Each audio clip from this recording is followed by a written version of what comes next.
everyone, and welcome to another special of the REDL Chat. Today, we have a very special person joining us in the field of land surveying. Our special guest is Francis Goh, with over 10 years of experience, specializing in land development, planning, complex cadastral, and feature surveys. Currently, he's the co-founder and managing director of Prime Land Consultants in Victoria. Francis, thank you for joining me today on the REDL Chat. And if we could start with a bit of your story and what inspired you to pursue a career in land surveying, and how did you get started in your business to help your ideal clients? Sure. Thanks for welcoming me and getting me on. So land surveying, I was exposed to from in high school through my father, because my father and our family background, we used to do a lot of land developments in Malaysia, where I grew up. So at that point in my high school, I wasn't quite sure what I wanted to do, but I always knew that I was interested in the property and construction space, because I always used to follow my dad on sites as he did the developments. Yeah. And so he was the one that introduced me to the land surveyors that were working on his projects. And therefore, we talked about it, and we felt like, land surveying would be quite a natural career to have that complements our land development background. Yeah. And so that's exactly what happened.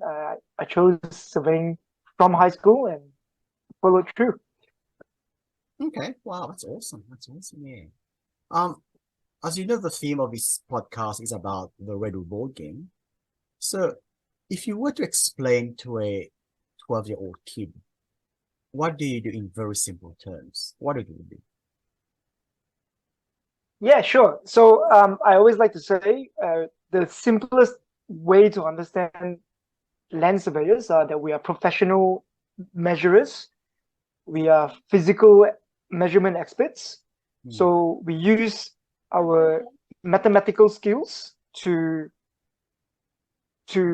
measure with modern instruments and give precise dimensions of lengths or widths or heights of things. Okay. Yeah, I guess, for a 12-year-old kid, they will understand what sort of maths is involved in that sort of calculation of the area and the perimeter and so on, yeah? Yes. So, just think of a tape measure, but a more complex version of that. True, that's true. Yeah. So, can you walk us through a bit of the process for conducting a land survey from initial planning all the way to final report delivery? Sure. So there's a few aspects to it, but I'll walk through, for example, a title re-establishment survey. Okay, so a title re-establishment survey is one of the surveys that can only be done by a licensed surveyor. Simply because it involves the legal definition of where someone's rights actually go up to. So when we get asked to do a title re-establishment survey, the first thing we do is actually to do some searching on not just the title information, but also all survey information. All survey information that would have played a role in making the title boundaries what they are today. Okay. And so when we look this up, sometimes it can take even a few hours, right? When we try to look up all this information and try to digest the information in front of us before we even go on site to do the measurements. And so once we have prepared all this information, we will do a bit of calculations into our software before we actually head out on site. And then when we go out on site, what we're really doing at the start is to try to look for old marks or old common fencing that was located in some of these previous old surveys. Okay. To really that's really with the intention so that we can re-establish these surveys before us, with the end intention to be able to trace back the lineage of the surveys to work out how the current title boundaries as they stand today was defined back in the old surveys. And that's why it's called a re-establishment survey, is because we are simply re-establishing the old surveys that created the boundaries today. And so that's what we do on site. We find marks and we will connect into them, and then we will use computations to mark the boundaries and also do measurements on the fences. And then once the field data has been obtained, we will then bring it back to the office and spend a couple of hours once again to work through the information that we have obtained, and then come up with an answer that will then result in a plan of survey that will show the results of this survey that we just did. So that's typical in all kinds of surveys as well. Even a feature and level survey, maybe not so much pre-computations because we're really just doing measurements, but there's a lot of work involved after the field data. And in the office, we process this data to come up with the plan. Okay. So when you mentioned the old survey, how old are you referring to? Are we talking like 100 years old, or are you just talking like 10-year-old surveys? It can vary. It can go up to 150 years even. So Victoria was founded in the I would say, or I could be wrong on this, 1830s or 1870s, one of them. Okay. And so surveys have been done since then, or even before that. So when the settlers came in from New South Wales, for example, Melbourne itself, Hoddle's Grid, it was done by Robert Hoddle to start with. And there would be a survey record even as far back as then. And so the idea is, when we are re-establishing a title that stands today, is to re-establish the actual survey that created that title. As you know, every title that you see now, or every property that you see now today, is a result, some way or the other, of a. So the intention is to be able to work out how to re-establish that survey to work out where your boundaries are. Right.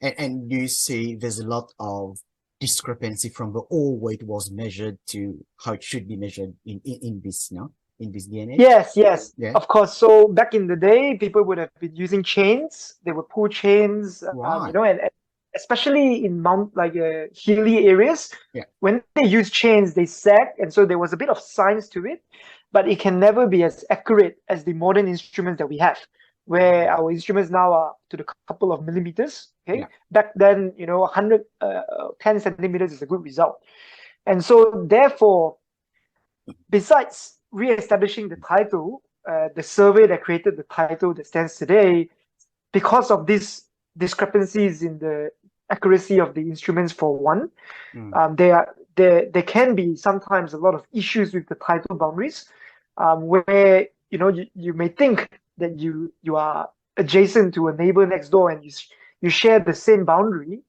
but sometimes when you re-establish both properties, you find that actually the common boundary has a gap in between them, like a little hiatus, for example. And so the laws of today have been set up so that even if we find discrepancies like that, there is always a way to resolve them.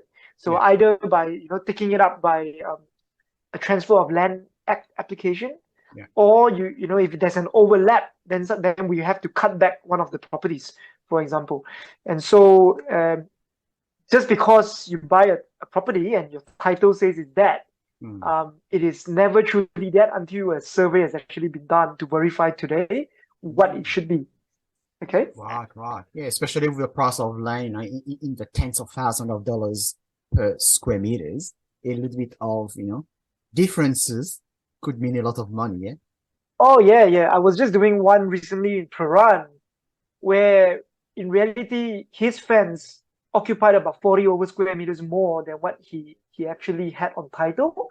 And so this 40 over square meters, we were helping him take up officially on his title. And so, in Peran, and you can tell if you multiply that by the per square meter rate in Peran, you're talking at least 6 figures added to his value. So what happens then? Let's say someone is in the process of acquiring a site. So they know on title it's supposed to be, I don't know, 15 meters wide, for example. And then when it's been actually surveyed again, it's less or it's more, let's say. Then what would happen? It has to be within your adjoining neighbors, yeah? No, so that's what I was saying. It depends. Okay, so for example, let's talk about a scenario where there is more, like your fence or your occupied area is more than your title. But in this scenario, I would say, I'll give you an example in a rural setting. Okay, so in a farmland, and the fence is much bigger than the area that is shown on title. Wow. But then we also identified that actually the neighbor isn't affected because maybe there was a hiatus, there was a gap in between their boundaries. Okay. And so, he can then in that case, the client can simply try to apply to take up the land and put it on the title. But then there will be also situations where, yes, you're right, their fence has encroached into the neighbor's property, right? So it depends on the age of the fence. It also depends on the intention of when the fence was put. Was it done with the actual intention to take up the neighbor's land, for example? Correct. And so depending on the answers, there will be multiple ways to resolve it. So for example, in the case where, yes, the fence was put into the neighbor's property knowingly, and the neighbor also thought that was where the boundary is. Okay, so they accepted it, and it was like that for 15 over years. So in that case there, now the person that owns the land has the right to actually adversely possess the neighbor's land. Correct. Yes. So but I think it's about 15 years or something like that. Yeah. Is it? Yes, the 15 years has to be uninterrupted occupation, meaning it cannot be or 1 year is like that, and then next year you change, and then the following year you change again. So it needs to be been like that for 15 years. But it's also important to understand it's not just that, because it's a new fence today, like maybe just recently put in, it doesn't mean that they may not have rights, because the new fence, if it was put on where the old fence used to be, that hasn't changed the position of where the fencing has always been. So even though it's a new fence, there can still be possessory rights over it.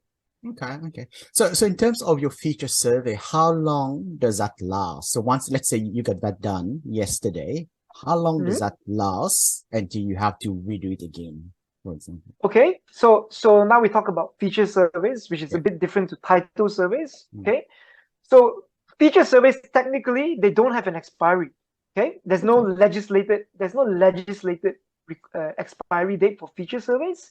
However, any rules that you see right now that are sometimes the authorities, when they see a feature survey that was done 10 years ago, for example, right, presented to them as part of the application, they may go, look, this is too long. We want something within 2 years. Okay, so that would have been not legislated, but it's just a policy from the various authorities that they want. Wow. Okay, but for me, my advice on this is very practical. It's like, if the feature survey 10 years ago still looks the same today, meaning nothing has happened in the 10 years, there's no changes in the contours or changes in the physical things that are on the property, then it should be still applicable. And so if, for example, a client comes to me and say, look, the council says they need a 2-year-old survey or thereabouts, then for us, we would just go, look, okay, what we can do to make it affordable and not for you to spend the full cost of a new feature survey, we would just go there and have a look and just look around and just verify and say, look, nothing has changed since that survey that was done. Okay, interesting. Yeah, very rewarding about your profession as a land surveyor. I think the most rewarding is really the ability for us to be at the forefront of helping people create legacies for their family. So what I mean by that, just for example, recently we helped the guy has passed away now, but before he passed away, he knew time was limited. And what he did was like he engaged us to undertake a subdivision of two of his properties, with the intention of giving the subdivided properties each to his family members.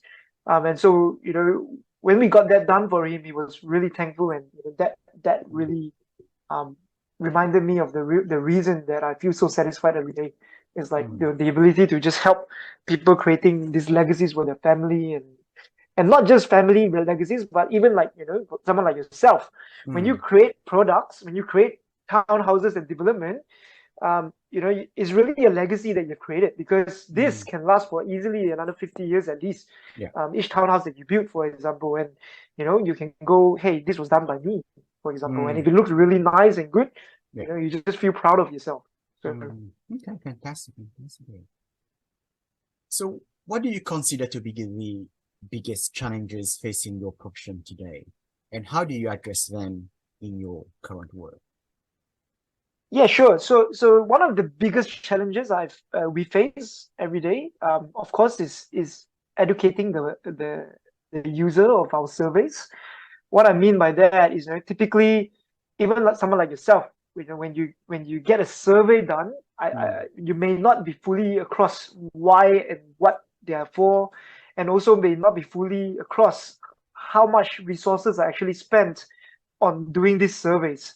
And so what I find every day is that people may not understand, why does the survey cost this much, for example, because typically when they come and they go, we need a survey done, and then when it gets put to them, this is what it costs, they will go, why is this like so much more than what I expected? But this is also because for them a survey is just an administrative thing. But however, as I explained in the process of just a title re-establishment survey, that there is a lot of effort that goes into it. And also, surveys like a title re-establishment survey, you need a licensed surveyor to sign off on the plan. And everyone's wages are pretty high now. So, these are things that we have to constantly educate. But I would say it's a challenge that I'm embracing. That's one of the reasons I do a lot of networking like yourself, and I also I'm here today in your podcast, is to educate. Like a survey has always been compulsory at some point in any development process, and so it's a matter of making sure that yes, you're paying this sum of money that you didn't expect to pay, but making sure this money is well spent and doesn't cost you more money down the track, for example. So yeah. So do you see technology or AI with advances in the way things are getting, these days, with satellite calculation and so on? Do you see like that type of profession would be sort of be redundant in the next 10 years and so on? Sure. Now, this is a very interesting one, because as we talked about just now, back then, people were using chains, for example. And then very quickly, there was the invention of total stations, where the laser can hit distances a few hundred meters away, even sometimes kilometers away. And then nowadays, what we're finding, we have a lot of drones now. So drones that are survey grade, meaning you can fly a drone now and capture photos, and then software can stitch the photos together to create a model of a site, for example. And then there's also 3D laser scanners, where you just put it idle and it will scan in a few minutes, and it creates once again a 3D model of something that it sees. Now we also have that. Okay. The challenge, though, is the ability to put this data that is captured to use. So to understand the accuracies as well. So, for example, when you use a drone, and the model that you get from the drone, you can really only expect it to be at best maybe 100 to 150 mil accurate. Wow. Okay. And then also understanding, for example, if you use a drone and you get the levels on the ground, if the grass is high, it can't work a miracle and shoot through the grass. It will only hit the grass, so it wouldn't know the true ground level. The ground level, And if the grass is like 1 meter high, you're potentially missing that 1 meter depth from the grass to the ground that can be critical in calculating volume, for example, of earthworks that is required. So it's just the understanding how to use this data. Where once then we talk about AI. Now I believe AI has the potential to be able to be taught how to interpret data as well. However, I would say that there are still certain considerations that cannot be replaced, especially in the field of title re-establishment surveys, because it is really an art. It's an art to know how to deal with these overlaps or discrepancies or understanding the accuracies of older surveys. This is something that AI, I don't believe, will be able to eventually catch up to. So, Okay, excellent. Wow, very interesting. Yeah. So, in your experience, what are some common misconceptions that people have about land surveying, and how do you educate your client and the public about the importance of accurate surveys? Cool. So I briefly touched on it just now. The misconception most people have is like, well, why does it cost so much? And largely because they don't understand the cost that comes into play when a survey is being done. So, for example, a typical instrument that is used by the surveyors to do these measurements are well in excess of 5 figures. Okay, well in excess of 5 figures. Then you've got the labor cost, you've got the overheads and all that. And so, whereas in people's mind, they think that it's just a couple of hours of work when they come in with a tape measure and try to measure things. And so for us, I do spend a lot of time educating and taking the trouble and effort to be as detailed as possible when I'm explaining things. And so I find that people are receptive to my explanations. Because they can see that I do take my time to try to educate on this. And yes, accurate surveys, it is very important because in a development, whenever there is something that is wrong, it all boils back down to the information that was used in the design of that development, right? So just for example, if, for example, at the design stage, the designer didn't have all the information required to maximize the design, when they design, they can only design according to what they know. Correct. So then when things happen, typically only found out at the construction stage. So when the construction occurs and they find that, hey, hang on a second, this fence that was supposed to be on the boundary was actually inside the developer's land's boundaries, then they can't actually build the building that was proposed to be on the boundary, because now the neighbor potentially have rights over it, for example. So it's very important to get it done right and well the very first time, okay? Because it can potentially cost a lot more money when issues pop up. Correct. I guess you're right. I mean, once the neighbors know that this part of, that portion of land is on their title and not yours, then they got the bargaining power in terms of negotiating with you, because they know you can't proceed, you can't proceed any further with your construction project until you agree to whatever costs of, claim, essentially. That's right. Exactly right. That's just one of the many issues I've seen over the years. So does that sometimes go to VCAT for arbitration? Yeah, and I can. So let's talk about the VCAT. Typically, when they go to VCAT, it's about boundary disputes. Okay, boundary disputes, and VCAT landmark cases are definitely well in favor of the landowner that has rights, meaning possessory rights. Okay, so I was just actually right before this talk, I was talking to someone else as well about this landmark case. So we have a situation where the developer designed a garage wall on the boundary, okay? But the fence that was there before anything happened was inside his property by about 300 mil, okay? Like more than a brick width. And so what happened was the developer, they actually got consent from the neighbor to like, okay, I want to put my garage wall here on the boundary. Is that okay? The neighbor went, oh yeah, sure. And so the builder built the wall on the boundary, took off the old fence, built the wall on the boundary. And what happened next? The neighbor then found out through talking to someone that, oh, you actually potentially had rights over that, where that old fence was. And so brought the developer to VCAT, and VCAT decision was, when the neighbor agreed to the building on the boundary, she did not know her rights over that old fence. Yeah. And so the builder had to remove the wall. So literally they removed the wall and had to now redesign the garage to be placed where the old fence used to be. Does it make sense? Yeah. So that's why it's very important to understand everything before the design, because you never know what will happen.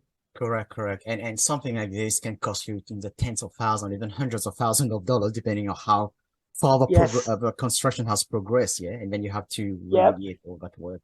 And holding costs and just the frustrations. Frustration and the time, wasted and so on. Interesting. That's right. I like it. Yeah.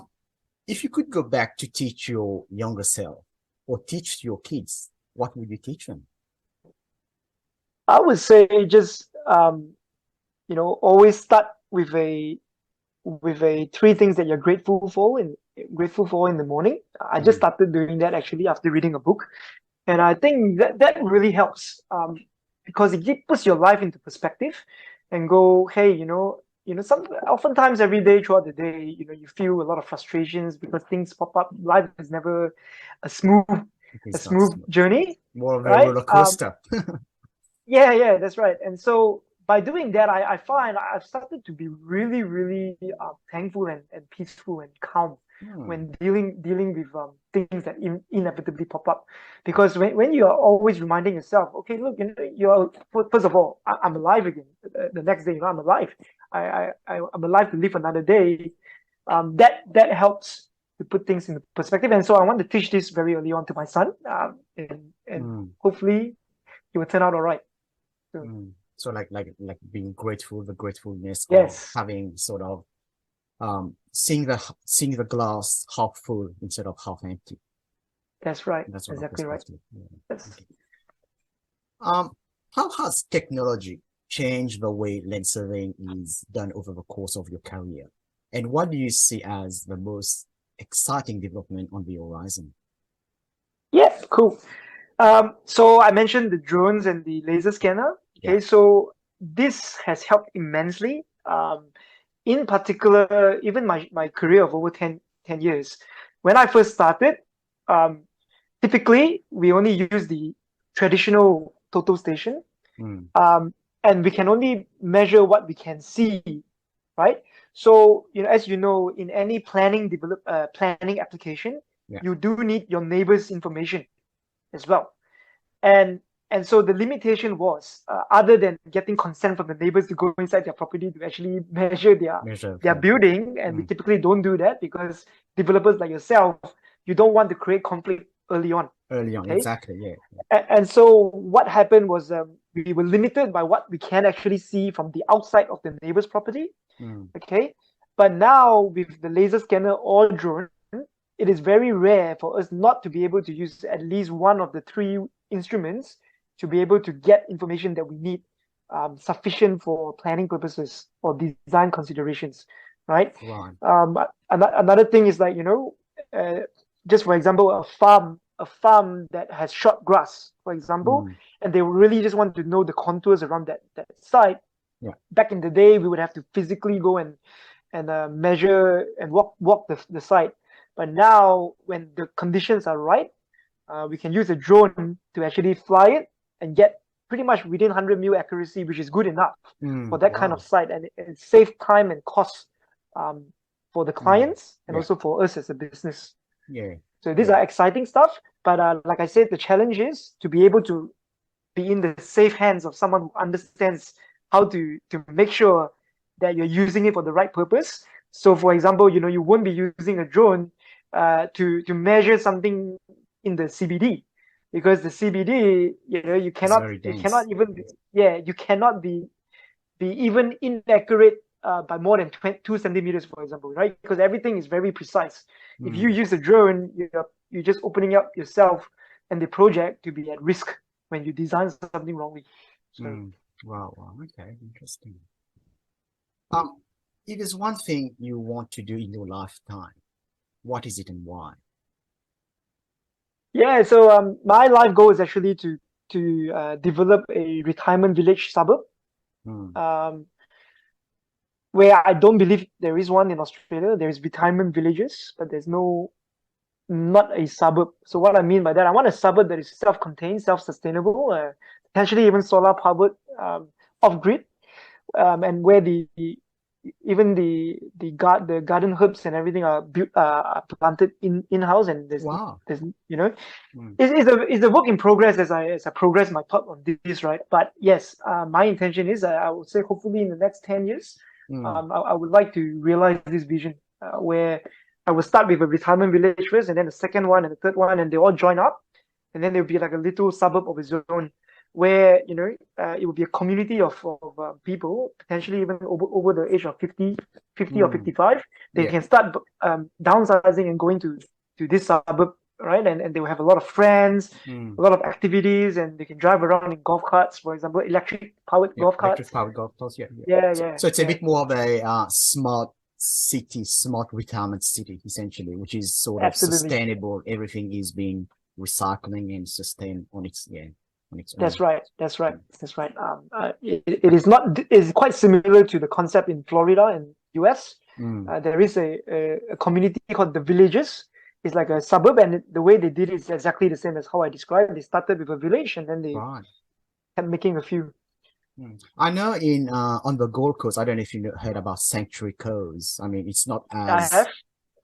greeny as it would be. I mean, it's been built in the last, what, 30 years, I guess, but it's Yes, kind of very it's community similar. based. Yeah. Yeah, it's similar. However, like I said, they're probably, I would say, a little bit bigger than a village, but they have not done a suburb yet. Because Mm, I think they are also kept a little bit by the surroundings as well. yeah. So where this has to be somewhere where there is potential to increase the size of this extents of the village. Mm, So yep. Okay. Interesting. Wow. That's a bit of a of a challenge for you, I guess. yeah, because my aim is to myself live in there. So, Oh, there you go. Beautiful. Um, favorite things you like to do on your day off or in your spare time? nowadays, any spare time I have is purely family with my son and my wife. Yeah. And yeah, just whatever he wants to do, so be it like now he likes to play a lot of Lego, like the Duplos, Mm. and so I'll just play with him and I just do whatever he wants to do. Just and that I find gives me a lot of joy right now. So, It is, it is. I mean, yeah, I mean, I'm a dad myself. I mean, when my kids were like just newborn and really, really young, yeah, you feel a lot of fulfillment becoming a dad, yeah. It's a different perspective while you're still single, even married, yeah. But while you become a dad, it's just a different phase of your life, yeah. Because you're building a legacy, yeah. You're building something, not just for yourself now. It's about your family, your son or correct. your daughter for the next, future. Yeah. Absolutely right, man.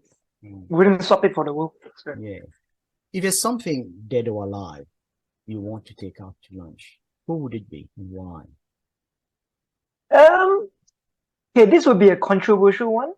Okay, but I do would like one day to meet Donald Trump. Okay. Because I mean, I, I don't want to discuss his politics or anything like Sure. that, Yeah. but more just the fact his life and how it's transpired. To be able to now, where I believe what I respect though about him is the ability to just say and do what he says he wants to do and say what he wants to say. Mm. Of course, reasonably, but just to be able to get to that state of mind is what I feel I would like to learn, because Mm. sometimes even today where I go, oh, I'm still a bit, I may on the surface maybe I feel fearless, but I may still have a bit of fear inside me. But to get to that stage though requires a lot of mindset adjustment and thinking, and that's Lots what of I want. boldness. Yeah, lots of boldness. Yeah, Isn't it? bonus, correct. So that's what I really want to understand. What kind of mindset that resulted in that, So, And again, how do you build that over the years? Do you build that sort of kind of tough skin? Some people might call it a tough skin over the years, or do you go just, yeah, you're right. I mean, it's just a mindset correct. shift. It's a mindset. Yes, correct. Yeah. And last but not least, are there any questions that I could have or should have asked you, but I didn't ask on the final takeaway of today's chat? Well, I think maybe I will just leave it with understanding the role of the surveyor in the development process. Yeah. Right. So I always say the surveyor is typically always at the start of the process, and also at the end of the process where the subdivision occurs, for example. Okay.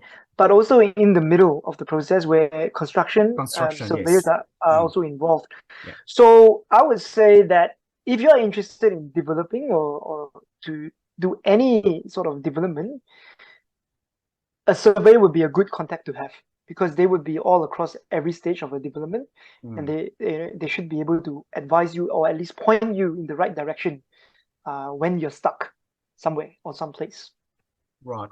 So in terms of a surveying regulation or legislation, how often do those get updated? Is that common or?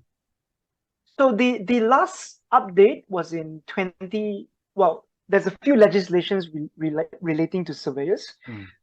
So the main one is the Surveying Act 2004. So that's the one that pretty much governs the licensed surveyors. Yeah. Okay.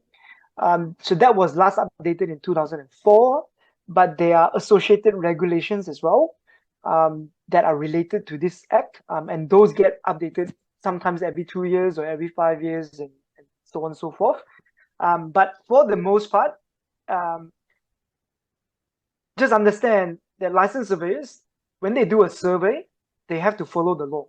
And so if at any time you or anyone listening in or later in the podcast, when you find that you are not being serviced in accordance with the act, there is avenues for you to actually complain to the Surveyor General, and lodge a complaint and do that. And I hope you never have to deal with that. But just know with peace of mind that as licensed surveyors, we have to follow laws. Even everything regarding a title survey, for example, there's specific parameters we have to follow. Yeah. So just have peace of mind that when we get licensed, we have to follow the law under the Surveying Act. And how long does a person have to claim that damages, for example? Is there a specific time frame that they have to get back to the land surveyor who did the previous surveys? As in terms of if a mistake happened from yes, the if there's surveyor? A mistake happen and so on, Yeah. So typically the surveying board, they will accept cases that are within 1 year. Okay? Within 1 year. So as long as it's within 1 year, they have the authority to prosecute, or first run an investigation and then prosecute. Okay. Right. Yeah. Okay.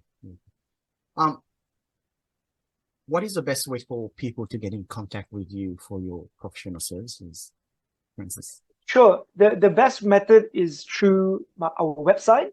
It's primelandconsultants.com.au, or our social media, where we are quite active on Instagram. Yes. So Instagram is something that we check every day. But otherwise, all our contact information can be found on our website as well. So it's primelandconsultants.com.au. Yes. Thank you. Beautiful. All right, Francis, I really appreciate you coming on this chat today and explaining a bit more about the intricacies of land surveying. I really thank you for that chat, to be honest. No worries. And glad to be here, man. And keep up the good work, man. And let me know about the networking. But let's run this. Very interesting.